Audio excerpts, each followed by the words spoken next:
Ebintu ebyatandika nga bya kwetondera Katikkiro we bituuse kati bya kukuba, kujolonga, kuwemula, kukkakkanya kitiibwa kya maama wa Junior. Omukulu Kankaka gw'olaba oyo ebigambo ate bino byayogedde, awemudde, ajolonze, avuluze, atyobodde maama wa Junior n'ekitiibwa kye kyonna nga mukazi wattu ali eyo asirise. Njagala nkuwa ebigambo bya Kankaka bino naawe ombuulire oba mazima ddala kino bagatta famire. Era Kankaka yaggyeewa authority eyogera bw'eti ku maama wa Junior. Tukimanyi nti byonna bino ebiriwo maama wa Junior talina n'ekimu kye yayogedde. Naye kankwe Kankaka omuwulire. Njagala vidiyo eno ogimpere like ate ogirabe mpaka weggwayo. Olabe ne maama wa Junior kyazzaako ne Junior kye bazzaako oluvannyuma lw'okuwulira ebigambo bino ebiva ewa Kankaka.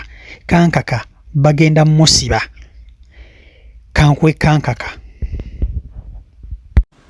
Ekyalwaza Tamale mirundi pressure kwe kuzuula nti bwe yagenda okukolera Museveni ng'akyali musajja munaku n'alekawo abakyala, mu bakyala be mulimu omukazi alina abaana nga babiri si babe, ng'ani yabazaala mu mukyala we, ng'omu ku mikwano gye ejja ku lusegere, omusajja ono ng'ali mu kuweereza Museveni.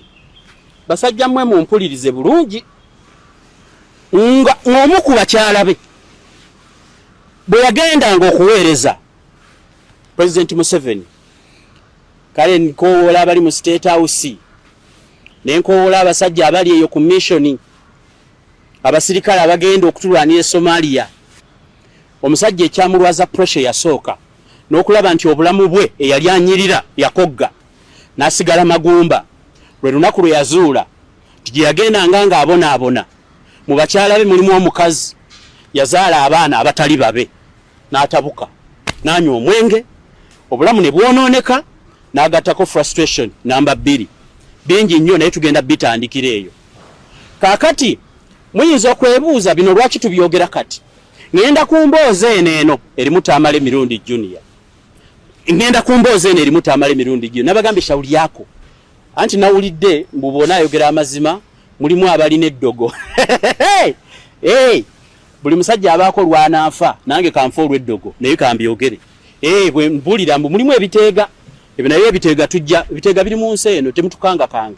Maama wa Tamale mirundi Junior ku lunaku lwe bawuliriza ekiraamo ky'omusajja, yajja n'omusajja mu kusoma ekiraamo, okulisiivinga ekiraamo ky'omusajja. Mirundi gwe yafa agambye nti yamwagalira omusajja n'amuzaalamu n'abaana. Bali be mbadde ŋŋamba.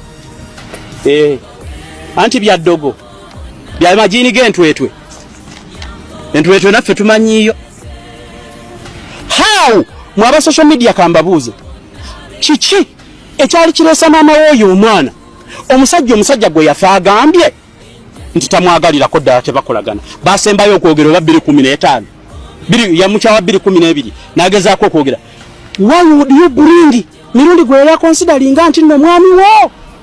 Lwaki wali omuleeta mu meeting abaana mwe bazze okusomera ekiraamo? Oba nesajja eriyo ndyogera erinnya naye mujoga. Naye Junior agambye akutwala mu kooti Kankaka, era ngenda kugamba ne kugundi betunayoga mbu akutwala mu kooti. Ebinaddaka omwe munaamanya naye nze I'm not happy. Ndabye video is almost 1 hour if I'm not mistaken. Ate ekyali ndabyeko beat awaya bataga mbu agenda jijjayo. Naye abaana baagi downloadinze dda. Man kati mama Junior yabeera amuleseewa. Okitegera kyeggamba. Sajja ayogedde ebintu Kankaka nze sikika abadde ankubirawo kave ku live njogere naye. But the things he said, now he's not even a family member. Because we also know things. There are certain things we know. Now Junior is going to court. Because to do what? To sue the family? Is suing his mother. Suing those he thinks gave their information. Because Junior says in some of the guys' submissions, they say that it's the other one said Mama what Junior yatori mbo in the submission Now he's saying he wants him to prove Evidence. Bring me evidence. That's defamation. About the things you're saying. Yeah.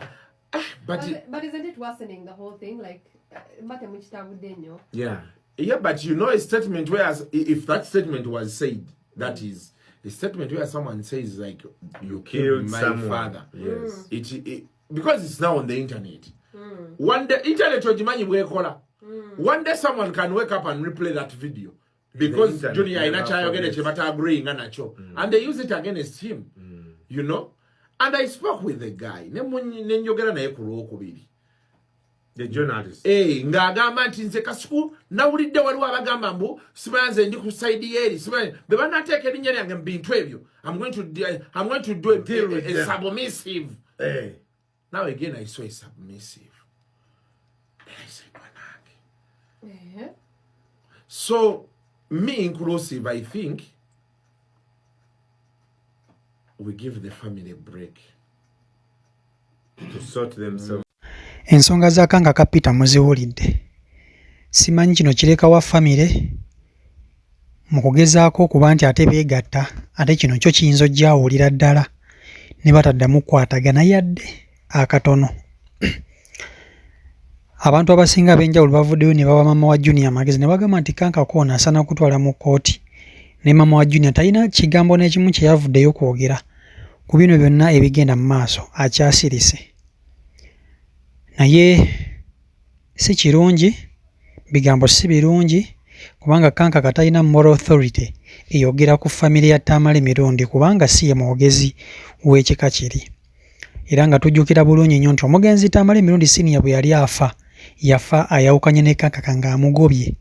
Tujjukira nti Kankaka yono eyatandika okusaasanya propaganda wa Tamale Mirundi Junior nti abbye ssente z'eddwaliro ezaali zijjanjaba kitaawe. Kekali ka audio ke nabaleetedde nga baganda ba Junior bagamba nti ono Junior ssente z'eddwaliro yazibba n'azigulamu emmotoka byava ku Kankaka.